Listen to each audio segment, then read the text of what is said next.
मुख्यमंत्री डॉक्टर मोहन यादव की अध्यक्षता में जगदीशपुर में समानता और न्याय की भावना को समर्पित मंत्री परिषद की बैठक वंदे मातरम के सामूहिक गान के साथ शुरू हुई, जिसमें मध्य प्रदेश समान नागरिक संहिता 2026 विधेयक का अनुमोदन किया गया।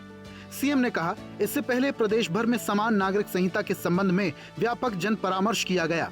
इस दौरान बड़ी संख्या में नागरिकों ने अपने सुझाव दिए और इस पहल को व्यापक जन समर्थन प्राप्त हुआ। हमारे लिए राज्य के अंदर क्या राम क्या रहीम सबकी बराबरी का मौका देने वाला एक बड़ा नियम लग रहा है। मुख्यमंत्री डॉक्टर मोहन यादव ने कहा, समानता भारतीय संस्कृति और संस्कारों का मूल आधार रही है।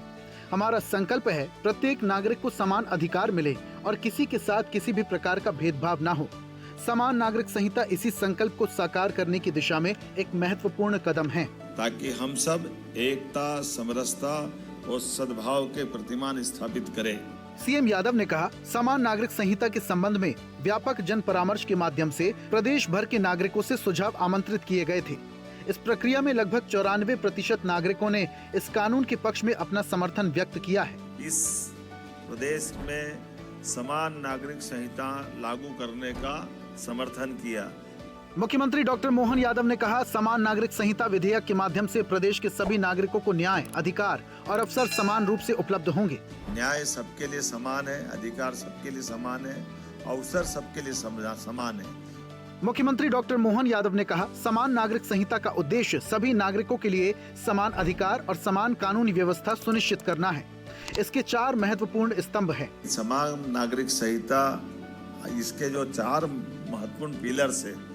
सीएम यादव की अध्यक्षता में हुई मंत्री परिषद की बैठक में ईज ऑफ डूइंग बिजनेस विधेयक 2026, अग्निशमन विधेयक, जबलपुर मेडिकल यूनिवर्सिटी को एम्स की तर्ज पर बड़ा बनाने, आजादी के पहले के 7 पुराने कानूनों को खत्म करने, निजी विश्वविद्यालय संशोधन अधिनियम, एमपी में 2 मेडिकल यूनिवर्सिटी बनाने, मध्य प्रदेश राज्य मार्ग अधिनियम और 71 स्वास्थ्य केंद्र के उन्नयन को मंजूरी दी गई। सीएम ने कहा, ईज ऑफ डूइंग बिजनेस विधेयक 2026 से व्यापार व्यवसाय की सभी स्वीकृतियां एकल खिड़की के माध्यम से मिलेंगी। बिजनेस के लिए ईज ऑफ डूइंग बिजनेस विधेयक 2026 को भी पारित किया है। सीएम यादव ने कहा, मध्य प्रदेश के लिए ये गौरव की बात है। नीति निर्माता के मामले में पॉलिसी के आधार पर राज्य में शासन करने के लिए मध्य प्रदेश देश भर में नंबर 1 का राज्य है, जो भारत सरकार के सभी सुझावों का सरलीकरण कर तुरंत लागू कर रहा है। सरलता से सभी गतिविधि को संपादित करने के लिए बिजनेस के लिए ईज ऑफ डूइंग बिजनेस विधेयक 2026 को भी पारित किया है। मुख्यमंत्री डॉक्टर मोहन यादव ने जगदीशपुर में मंत्री परिषद की बैठक से पहले धरोहर प्रदर्शनी का शुभारंभ कर अवलोकन किया। प्रदर्शनी में प्रदेश के जनजातीय नायकों, सुशासन, शौर्य के प्रतीक महान शासकों और राष्ट्रभक्त विभूतियों के प्रेरक चित्र प्रदर्शित किए गए। मुख्यमंत्री ने लगभग 10 करोड़ की लागत से नवसंवर्धित जगदीशपुर दुर्ग का लोकार्पण भी किया। साथ ही दुर्ग के गौरवशाली इतिहास और राज्य शासन के किए गए संरक्षण, संवर्धन कार्यों पर आधारित विशेष फिल्म का प्रदर्शन भी देखा। मुख्यमंत्री यादव सब नागरिक समान, सबको सम्मान के भाव को समर्पित मंत्री परिषद की बैठक में शिरकत करने के लिए मुख्यमंत्री निवास से मंत्रीगण के साथ ई बस से जगदीशपुर पहुँचे। जो अतीत के दोस्त यार खान अफगान सरदार ने कब्जा करके इसका नाम इस्लाम नगर किया था, इस्लाम नगर से पुनः जगदीशपुर हुआ।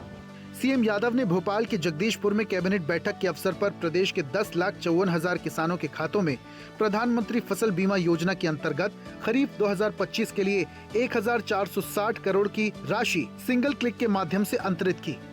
मुख्यमंत्री डॉक्टर मोहन यादव ने वीडियो कॉन्फ्रेंसिंग से झाबुआ में आयोजित बलराम कृषि महोत्सव में सहभागिता कर कार्यक्रम को संबोधित किया। सीएम ने कहा, प्रदेश सरकार डेयरी स्थापना के साथ पशुपालकों की आय बढ़ाने के लिए लगातार कार्य कर रही है। धार जिले में कपास का रकबा लगातार बढ़ रहा है, जिसमें बीते साल की तुलना में 16% तक वृद्धि हुई है। अब पीएम मित्रा पास से खेत से कारखाने तक और कारखाने से विदेश और देश के अंदर बनने के कपड़े यहाँ से निकलेंगे। मुख्यमंत्री डॉक्टर मोहन यादव ने जापान ओपन 2026 का खिताब जीतने पर भारत की स्टार महिला बैडमिंटन खिलाड़ी पीवी सिंधु को हार्दिक बधाई दी। सीएम ने कहा, आपने एक बार फिर वैश्विक मंच पर भारत का गौरव बढ़ाया है। आपकी ये ऐतिहासिक उपलब्धि देश की बेटियों और युवा खिलाड़ियों के लिए प्रेरणा है। सीएम यादव ने 1857 के प्रथम स्वतंत्रता संग्राम के अमर क्रांति नायक मंगल पांडे की जयंती पर सादर नमन किया। सीएम ने कहा, उनका त्याग और राष्ट्र प्रेम प्रत्येक भारतीय को मातृभूमि के प्रति समर्पण और स्वाभिमान का संदेश देता है। देश अनंत काल तक उनका ऋणी रहेगा। मुख्यमंत्री डॉक्टर मोहन यादव ने छत्तीसगढ़ के उप मुख्यमंत्री विजय शर्मा को जन्मदिन की हार्दिक बधाई दी। सीएम ने कहा, बाबा महाकाल से प्रार्थना है आपका स्वास्थ्य उत्तम हो, आप दीर्घायु हो और निरंतर जनसेवा के पथ पर अग्रसर रहें। मुख्यमंत्री डॉक्टर मोहन यादव ने दिल्ली की मुख्यमंत्री रेखा गुप्ता को जन्मदिन की हार्दिक बधाई दी।